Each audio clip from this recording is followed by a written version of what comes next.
All right, this is the last video for today or for this week. And I think this is a quick one just to give a little bit of a feel for how unconscious bias training is often done. I think one thing I want to say before we talk about the specific trainings that are evaluated in this section is that these are basically the examples I will talk you through are the ones that are kind of best practice, right? Where people really did what they're supposed to be doing.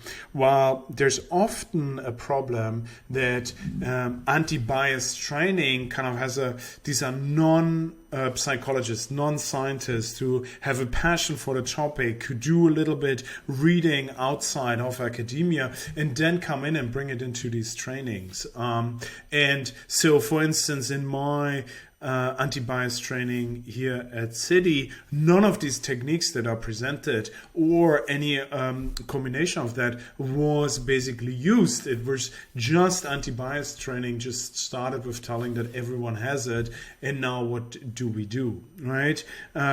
And so we were not kind of like, I think often if you think like, oh, look, these diversity trainings, these anti-bias trainings do not work.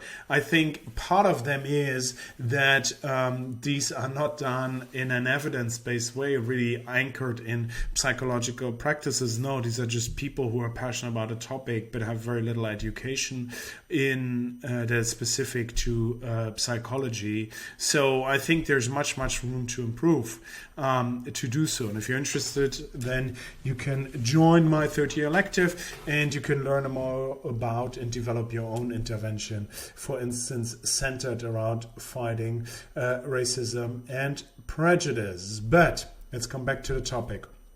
What if we look at the best available trainings on unconscious bias training, or it's the most common name, or anti-bias training, something as such Starbucks did 2 years ago to all their employees to fix their problem with racism. Okay, so here's one where it's like, I think there's one, how's it called? Meta-analysis. There's one meta-analysis. I think they looked at 426 studies or so, and they basically wanted to know, how do these interventions that are trying to minimize, decrease IAT, do they work? Do they are effective, right? One of the key problems with these is that they find that some of these interventions most of the time work, but none of them were longitudinal. All of them were basically, I give you training in the after, I measure it, and that's it. Right? Effects on explicit bias were actually smaller than the effects on implicit bias. But this is kind of like to fix this problem. This is a set of studies that I want you to present. These are actually two different studies, but you can see many people are kind of involved in that. And what they did in this study is basically, let me kind of activate rather awkwardly here my pen again.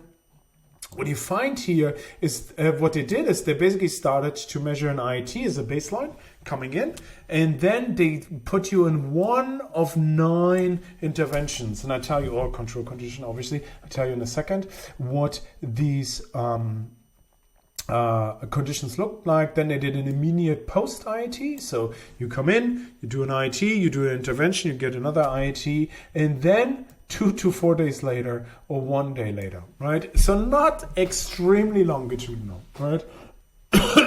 But that's basically what they did, and then they measured the follow-up IAT again, okay?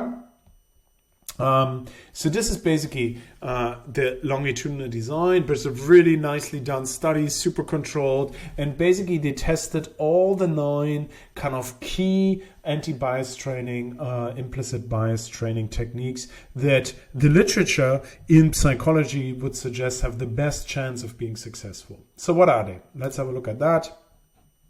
Oh, I have to click on done here.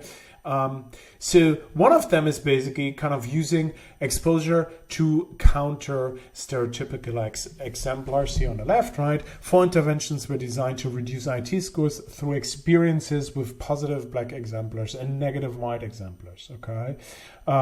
And then so they would basically have this as a scenario, then they would practice the IAT with counter stereotypical exemplars. So they actually practice the IAT to become better at that before they tested back on the IIT. So that's kind of like one idea. Right, there's like, then they have only practicing an IIT with counter-stereotypical exemplars. So instead of seeing some, just like a random black person, you would see Barack Obama or Martin Luther King Jr. here on the left. And okay, so this is here's like a vivid counter-stereotypical scenario, and excuse me if I read it out, but I don't think I can do a better job than describing it. But here, so the participants are basically asked to imagine something really vividly that runs counter to their stereotypes, okay? So they should imagine they're walking down a street late at night after drinking at a bar. Suddenly a white man in his 40s assaults the participants, throws them into him or her into the trunk of his car and drives away. After some time, the white man opens the trunk and assaults the participant again. A young black man noticed the second assault and knocks out the white assailant, saving the day. Okay? So they read the story and I was like, okay. And then they do the IIT again. Okay? They were instructed to keep the story in mind, to keep it kind of active while doing so. It's related to some of the research from some of the researchers I cited earlier. Appeals to egalitarian values. Okay, just like 5 interventions attempt to reduce implicit bias by appealing to deeply held egalitarian values. And priming multiculturalism is also like, oh, this is great, diversity, etc. So what you find is like, these are like typical. What do you find? Oh, these are also, okay, intentional strategies to overcome biases, right? So here you can basically use techniques such as faking the IIT or using implementation intentions, which we have not talked about. These are specific plans that are kind of like strategies to counteract automatic responses to stimuli in order to increase your effectiveness on the IIT, to increase your scores on the IIT.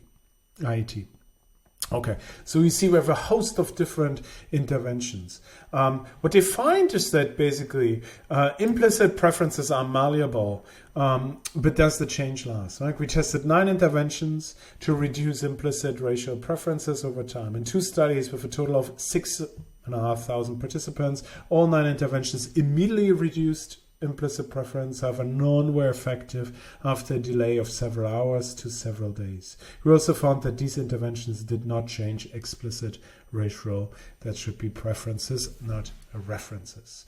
So what you can see here is, right, that what we can do is we can change with the training the implicit bias. It's not that the bias is always there, but it seems not to last, right? And if you kind of think a little bit about this, then you can say, well, maybe if we don't change the context, then we will also not change the bias. If you take what we talked at the end of the previous video seriously, then this would suggest, well, you have to change the context in order to change the implicit biases, okay? So these changes, they can change it, but they don't last, okay? Neil Lewis has a really good article. He's here, you can see here, he's like the last author on this paper. And you can see their highlight basically. So there's this kind of idea out there where you say like, oh wow, look at this, right? 8 billion are spent in America on diversity training. There's no evidence that that works, no evidence that it helps.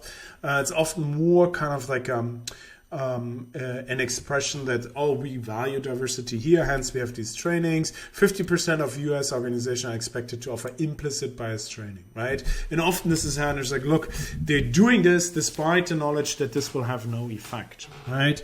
And I think Neil Lewis has a really good point here in this article where he talks about, well, what should we do, right? And it doesn't necessarily mean that we should just say like, okay, implicit bias, we can't really change it, but we should maybe look for change somewhere else, right?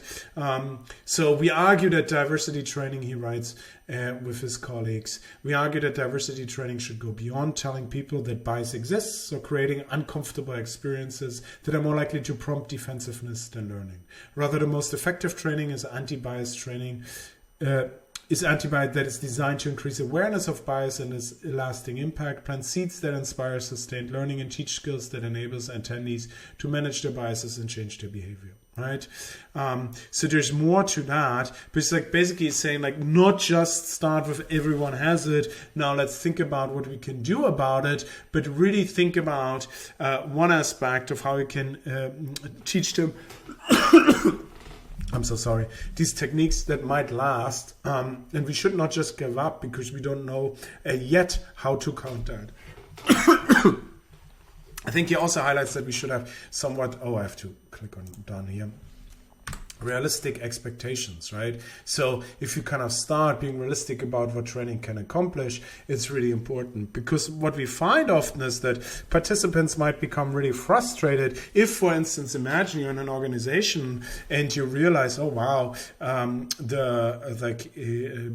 organization X in the UK, you realize that BAME minorities are not well represented in the company, that there are many more obstacles within the company for them, and then you leave and then you kind of realize you have the strong wish to change it, but then you realize you can't, that there are structures that are so frustrating to fight against that you thereafter feel more disheartened than beforehand. So sometimes diversity training, if it doesn't come alongside the opportunity to change the context we're in, might actually backfire.